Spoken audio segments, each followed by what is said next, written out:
अस्सलाम वालेकुम फ्रेंड्स। 2027 के हज पे जाने वालों के लिए बहुत ही खुशखबरी, बहुत अहम न्यूज़ है।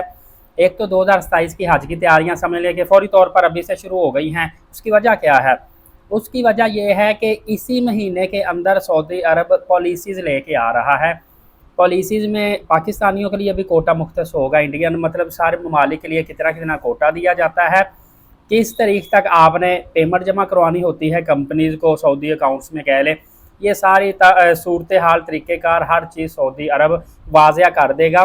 इसी जून के अंदर अंदर वाज़िया हो जाएगा, चाहे जून के मिड में हो जाए, चाहे लास्ट में हो जाए। और डेफिनेटली आपको पता है, जैसे ही पॉलिसी वाज़िया हो जानी है, पाकिस्तानी गवर्नमेंट, इंडियन गवर्नमेंट, वजारत हज व उम्रा एक्टिव हो जाती है और फिर रजिस्ट्रेशन भी फौरी तौर पर शुरू हो जाती है और हुज्जाज किराम की पहली इंस्टॉलमेंट भी शुरू हो जाती है। मैंने आपको एक आइडिया दे दिया कि अगस्त के अंदर पहली इंस्टॉलमेंट होगी, नवंबर के अंदर सेकंड इंस्टॉलमेंट होगी, जो कि लास्ट कहलाती है।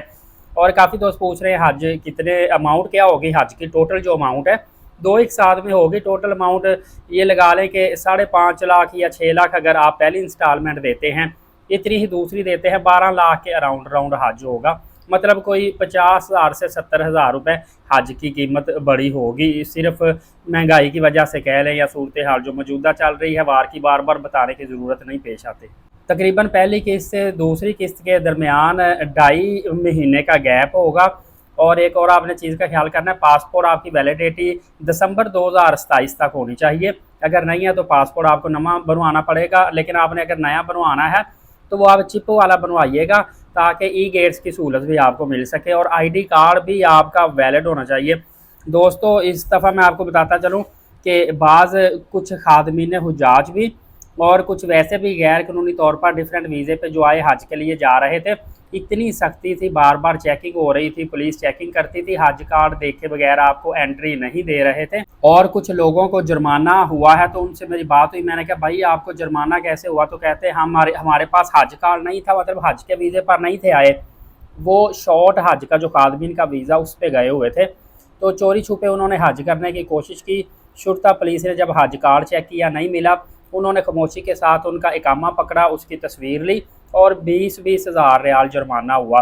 मतलब 11-12 लाख में वैसे हज हो जाता है, तो उनको समझ लें कि 15 से 16 लाख रुपए जुर्माना हुआ। तो फ़ायदा क्या हुआ? हो सकता है उसके बाद वो ब्लैक लिस्ट में भी आ जाए, उनके लिए फ़र्दर भी आगे परेशानी बने। बहरहाल 2027 के हज की तैयारियां शुरू हैं।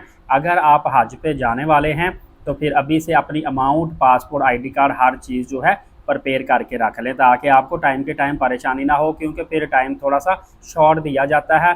और फिर फर्दर इस दफ़ा देखने में आया था कि डेट्स एक्सटेंड भी नहीं होती। मैं आपकी खिदमत में अपडेट लेके आता रहूँगा। एलीट साकिब यूट्यूब चैनल को सब्सक्राइब कर लीजिएगा। नमाज कायम करें, नबी पाक सल्लल्लाहु अलैहि वसल्लम पे रोज़ाना कसरत से दुरूद पाक भेजा करें और कुरान पाक की तिलावत करते रहा करें। इजाज़त है, अल्लाह हाफ़िज़।